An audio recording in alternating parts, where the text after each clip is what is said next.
guys, Aaron here. Today I'm going to be showing you guys how to diagnose and replace your AC condenser fan.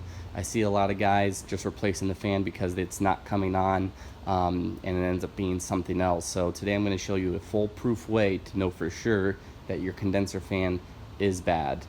There are a couple ways to do this. The easiest way, the ways that I do, might not be the way that everybody does, but it's the way that I like, and it's a foolproof way to know for sure that your condenser fan is bad.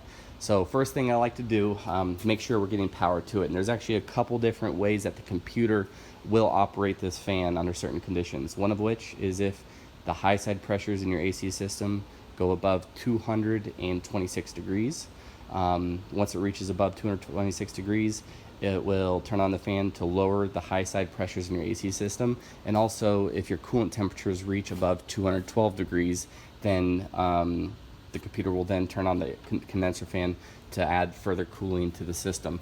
First thing though, let's go ahead and check the fuse. The fuse is right here. It's green. It's in the middle. Make sure there's no separation in the fuse itself. I'll include a link in the description of where you can buy these fuses. I generally get them from Nissan, just an OEM part. Nissan stock seeds are around about $10 to $15 depending on who you buy it from.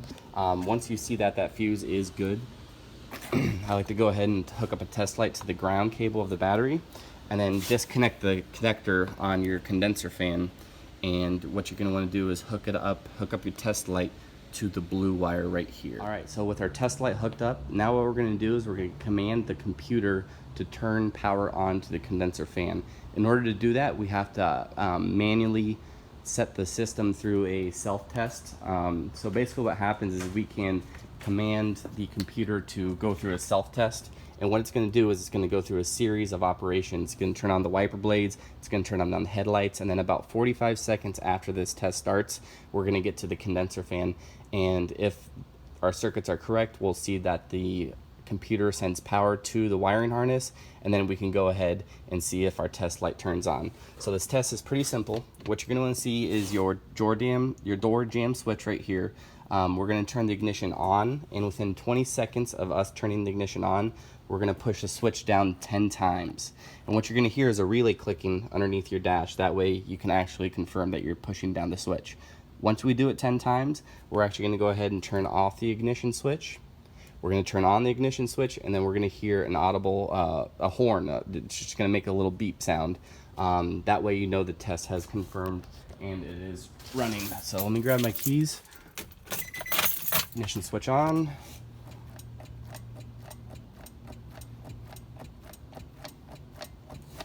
Alright, ignition switch off.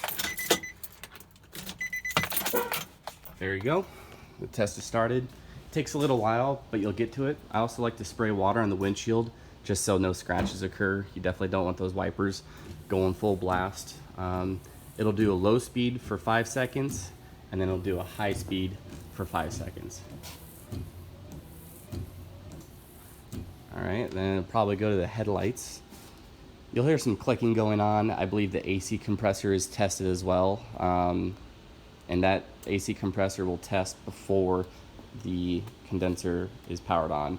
So as you can see, it's testing the headlights, the low and the high beams.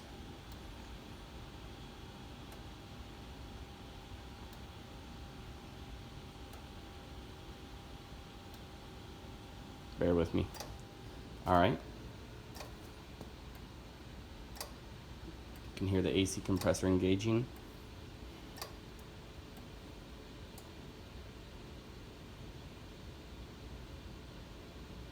And there it is.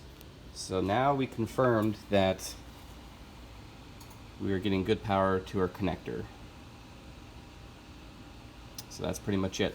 This test will cycle 3 times, so it'll go ahead, it'll go back to the wipers. I'm going to go ahead and shut off the test now. To cancel the test, you can cancel it at any time, but just taking out the keys. Go ahead and go over the tools that we are going to need to replace this condenser fan. Alright, so we're going to need a flat blade screwdriver to remove the grill, 12mm socket, 10mm socket, and a 3/8 drive ratchet will work. And then of course, as you've seen, we're going to be using the old trusty 12-volt test light. So let's go ahead and go with the first thing we're going to need to do. Now the first thing that we're going to have to do is remove this upper grill piece. One thing that I like to do, there's actually 7 clips that hold on the grill, and you can see there's one right here. The rest have been held on by zip ties, are actually broken. What you're going to need is a flat blade screwdriver. You're going to want to turn it 90 degrees, and then you can pop it out. There are 4 up on top and 3 on bottom. To get to the bottom ones, you're just going to insert your screwdriver through the bumper here, turn those clips, and remove it. So I'm just going to cut these zip ties, pry this thing. All right, so we got the front grill off. Next thing we're going to go ahead and do is remove the 2 12-meter bolts that hold on this sensor. Set it aside, and go ahead and remove the 1 10mm bolt that holds on a condenser fan. After that bolt is removed, you can go ahead and lift up and release. Now unfortunately, we can't just bring it up because the motor is contacting the bumper, so we're going to have to find a way to get this bumper to come forward. This is actually an aftermarket bumper that's been painted. It's not an OEM bumper. What I've heard guys of doing is taking off this inner piece right here. There's a couple tabs on the bottom and top.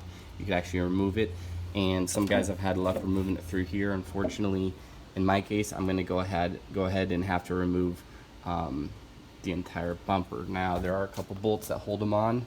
2 bolts right there, 2 bolts down there, a couple on the bottom, and this thing will pop right off. Alright, so I went ahead and got the bumper disconnected. What I'm going to do is just slowly pull it forward, give us enough access, and here's our condenser fan. We're going to go ahead and match it up with our new one, and then just pretty much reverse procedures from there. Now these 2 units are the exact same. Unfortunately, this is an aftermarket fan.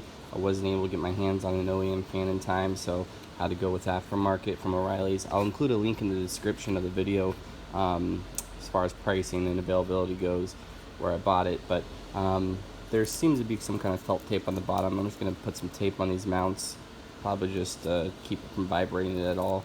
So let's go ahead and throw this thing on and see how it works. Alright, so I went ahead, got everything back in. I'm now running the same test I ran earlier just to confirm that our condenser fan will power on. Pretty easy diagnostic procedure for me. Takes a lot of the guesswork out of the game, just to verify that all circuits and everything are working. So if you guys have any questions or comments, please feel free to ask. I'm willing to help. If you guys do this a different way, let me know. I'd like to hear about it. So a few seconds, we're going to get the condenser fan to turn on. Everything's plugged back in. You can see the new ones right there. And here we are. Easy enough. So I hope this video has helped you out. If it has, please like and subscribe, and I'll check you guys out next time.